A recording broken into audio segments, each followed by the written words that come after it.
Hey everybody, it's Gus with Egypt Adventures Travel.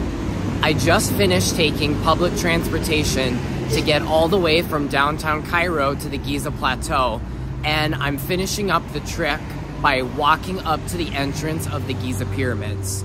This video is going to talk about 6 different potential scams you might face at the Giza Plateau where people are trying to waste your time or your money, and I'm going to tell you how to avoid each one. Let's get started. So the first scam is somebody trying to tell you that the entrance to the pyramids is back behind me. As you can see, I am walking right there. There's one of the pyramids behind me right there. I'm walking up to the Giza Plateau, and somebody from across the street yells at me, hey, you gotta come over here. The entrance is over here. But it's actually not. It's straight ahead. You just keep walking toward the tall pyramid that you're gonna see. What those people are usually trying to do is they're trying to claim that the entrance is somewhere else in order to get you to go into their shop and buy something. More on that later. So, potential scam number 1, that the entrance is in a different location, or they might also say that it's closed and that you need to get a ticket from a different spot. That scam's not true. Just keep walking straight ahead until you get to the entrance. That's the bona fide entrance where you're gonna see uniformed police officers outside. Another person literally just tried to tell me that I'm going the wrong way to get to the entrance of the pyramids. So just be careful. I guess I consider this scam number 1 and number 2. The entrance is over here scam, or the pyramids are closed scam, or the ticket office is over here scam. Don't listen to anybody trying to tell you that. Just keep walking straight along the same road. You'll know you're getting warmer as you get to this metal detector spot if you're walking, or this gated area if you're in a vehicle.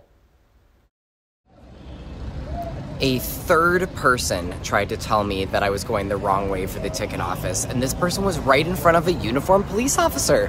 Seriously, I should just call this 6 different ways that people are going to try to trick you to where the entrance to the pyramids are.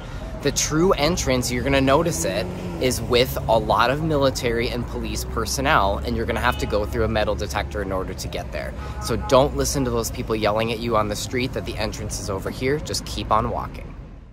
Here's a look inside of the secure area at the pyramids, where there are some shops and a couple of coffee shops. Scam number 3 involves this entrance right here.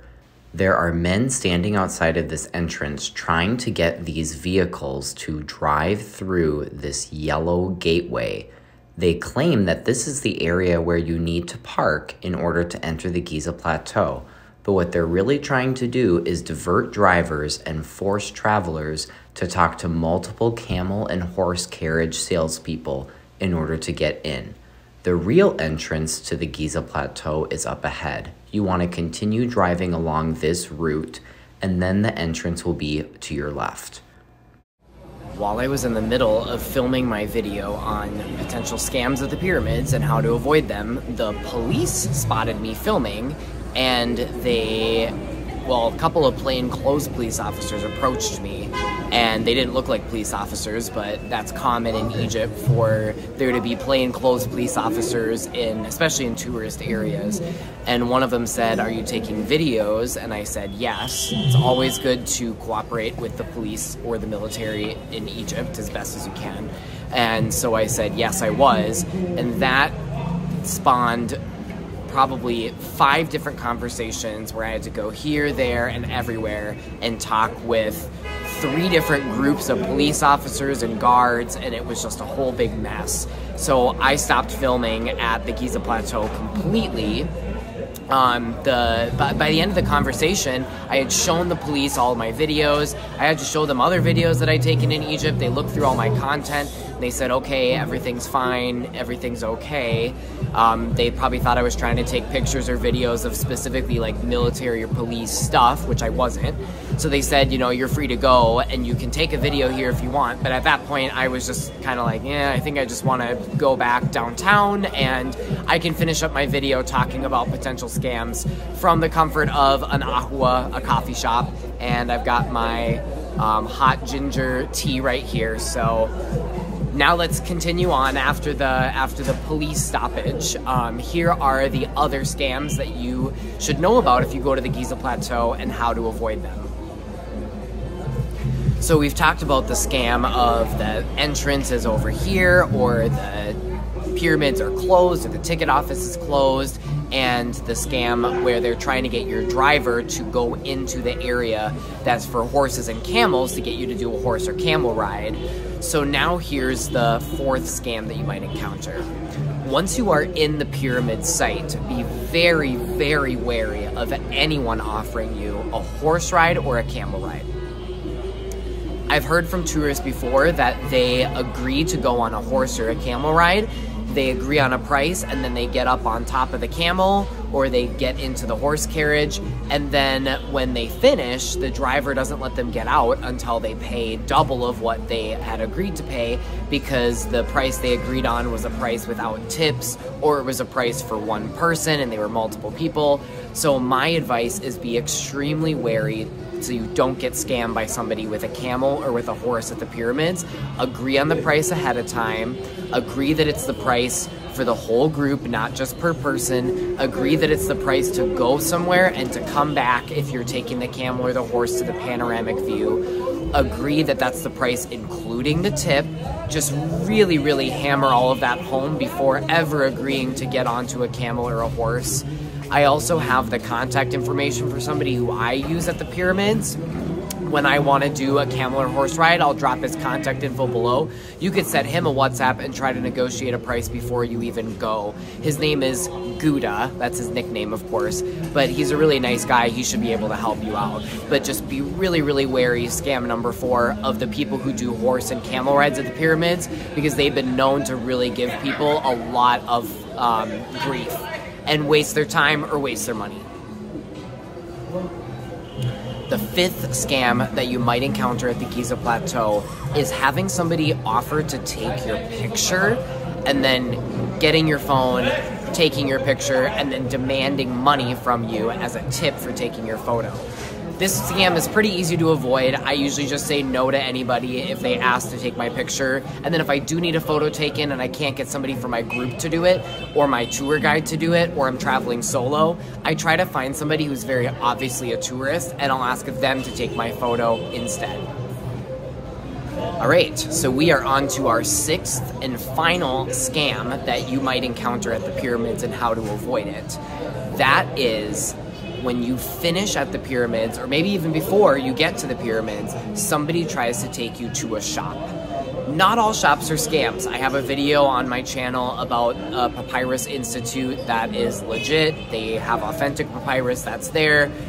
You can go there, you can shop, whatever. But a lot of times what people are not wanting to do when they go to the Giza Plateau is to spend an hour or 2 hours looking at a papyrus factory or museum or whatever they call it, or smelling perfume samples, or looking at a carpet school where they weave carpet. What you're wanting to do is you're wanting to see the sights, you're wanting to see the pyramids, you're wanting to see the Sphinx. So I always tell people, if you do not know the shop yourself, like if it's not a shop that I've talked about on my channel, or if it's not a shop that you've already known somebody who's gone to and trusts it and has told you about it, I wouldn't go to any shop. I would just politely refuse, say, no, I'm sorry, I'm really tired, or no, I have a lot that I need to do this afternoon or this evening, so I can't stop at your shop today. Maybe take their business card, snap a picture of it, say you might come back the next day. But I tell people it's usually not a scam per se, but it's just a way that you're gonna spend a lot of time somewhere. Sometimes they pressure people to spend money at their shops and put you in a kind of an awkward situation where you feel like you need to buy something. So I always say no to any shopping experiences around the Giza Plateau. I've got a great blog post that I'll link below that has 3 really good handmade, authentic places to get souvenirs during your time in Egypt. They're not next to any touristy area, of course, because these are really good local places that have really high quality stuff and no hassle. So that's a really great option if you want to buy something. Go to one of those places. Don't go to one of the shops that's right around the Giza Plateau area. So there you go. There are 6 potential scams that you might face when you go to the Giza Plateau to see the pyramids and Sphinx and how to avoid them. I hope that you found this video helpful. I hear from travelers all the time. When I was actually about to make this video this morning, I saw a traveler when I was getting on the metro, and one of the things he shared about his trip was that he just has been really frustrated with all of the scamming and the conning that's gone on. And Egypt's a wonderful place. It's really like the 5% of people who work in tourism who are going to try to cheat someone out of their money. So as long as you know what to look for and how to avoid these scams, you're gonna have a wonderful and great experience here in Egypt. Have you encountered any of these scams? I would love to hear from you by having you leave a comment below. And if you have any scam or anything that's happened that I didn't mention in this video, please also leave a comment below, because I'd love to hear about your experience so I can maybe include it in an updated video and help more people have a hassle-free time at the pyramids. I'm Gus with Egypt Adventures Travel. Thank you for watching. Check us out on Instagram or Facebook at Egypt Adventures Travel, or go to www.egyptadventurestravel.com.